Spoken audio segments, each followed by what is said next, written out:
itself is a word. The word is interesting because it's a word that comes from a pagan.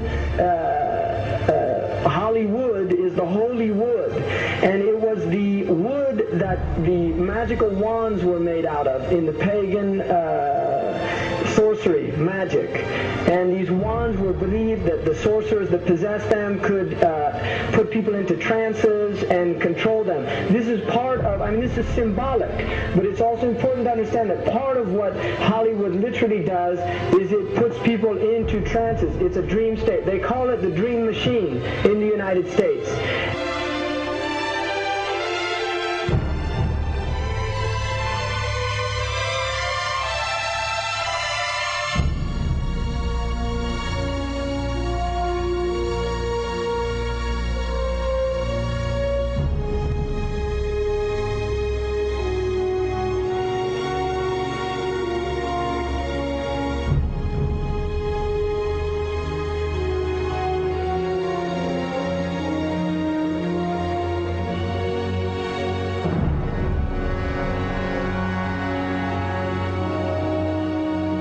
Creates fantasies for people. It puts people into these things. Now, one of the things is interesting that in the part of what's done in movie theaters, in darkened rooms where people watch television, is literally a trance state that occurs. What's called suspended state of disbelief. You enter into a state, you suspend your disbelief and enter into a state whereby you begin to believe what you internally realize is imagination. It's falsehood. Films are magic. It's just magic. You go and you watch these things and people get caught up in them. People cry during films, all this catharsis that takes place in these things. Many of the films, and this is an important element in the control mechanism, is literally allow people to go and have certain type of catharsis as a purging experience, which Aristotle talks about the necessary element. One of the necessary elements of tragedy is to create this cathartic experience. And this is why a lot of the films, especially also news and things like this is why news is very important in this culture. Everybody watches the news. They have this tragic, cathartic experience of watching the tragedies of others and then feeling safe and complacent in their own experience of this suspended state of illusory well-being. So these are very intricate and sophisticated methods. Now, I think it's dangerous, although there are elements, there's concerted efforts that take place, there's also a lot of people that have similar worldviews that aren't necessarily working together in concerted efforts.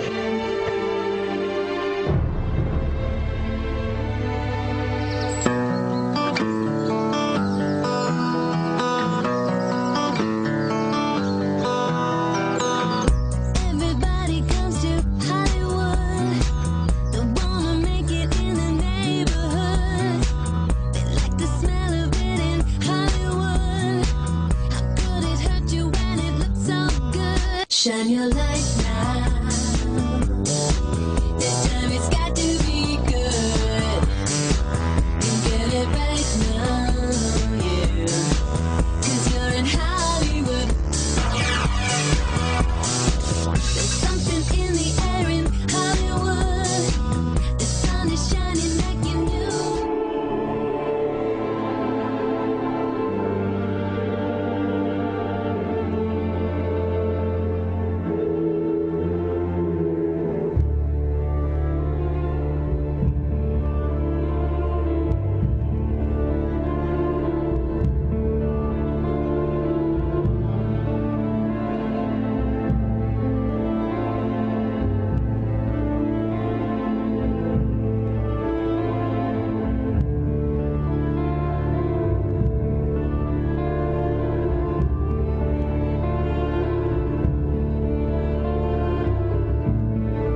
not supposed to be up here.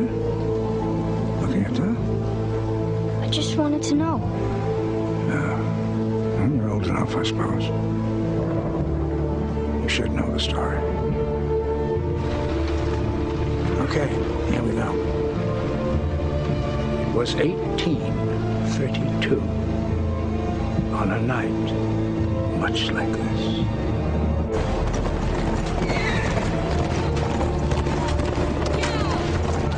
Charles Carroll was the last surviving signer of the Declaration of Independence.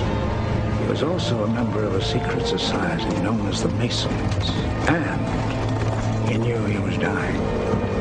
He woke up his stable boy in the middle of the night and ordered him to take him to the White House to see Andrew Jackson, because it was urgent that he speak to the president. Did he talk to him?